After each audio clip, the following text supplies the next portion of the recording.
J'ai entendu tout à l'heure quelqu'un qui disait ce soir je vais aller pleurer dans mon lit avec mon doudou. Et c'est vraiment pas ce que je souhaite parce que je pense que c'est un excellent résultat.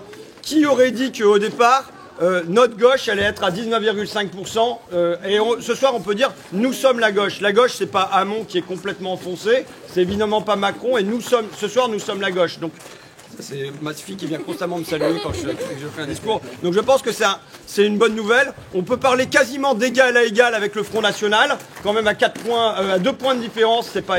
Jamais on était aussi près du Front National. On peut parler d'égal à égal avec la droite.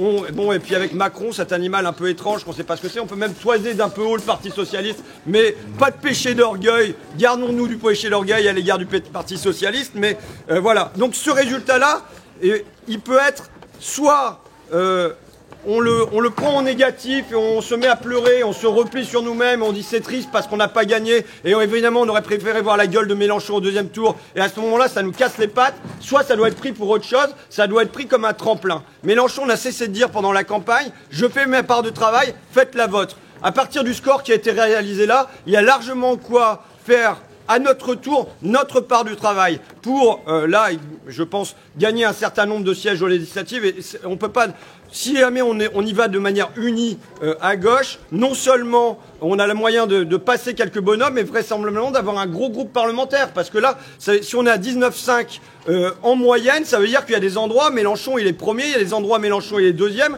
et on va pouvoir aller jouer et gagner de sérieuses batailles.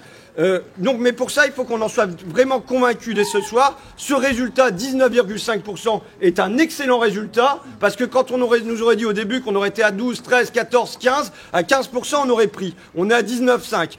Maintenant, je vais me permettre d'être un peu intello, parce que c'est quand même aussi mon métier. On a fait un bouquin avec Antonio Gramsci, que je suis allé rencontrer dans sa prison, et il nous disait qu'en gros, il fallait pas compter désarmer l'État bourgeois en seulement conquérant sa pointe avancée, c'est-à-dire là la magistrature suprême.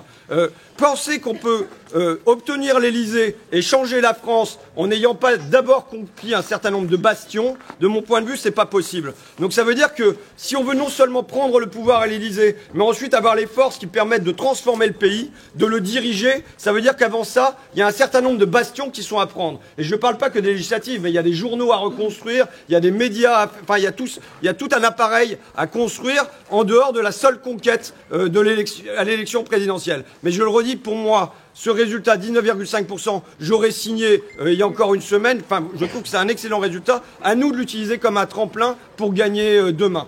Dans la première circonscription, la Somme, mais j'espère bien ailleurs dans le pays. Pour ma fille et puis pour tous les mômes du pays, qu'on leur fasse une planète qui soit un peu plus potable qu'avec Macron qui va nous défiscaliser les actions. Puis il faut qu'on soit fort aussi pour une autre raison, c'est qu'on a à construire une force sociale pour que demain, on aille s'opposer aux décisions qui seraient prises par le candidat de l'oligarchie qui est Emmanuel Macron. Voilà. Je vous remercie, camarades. Allez, allez.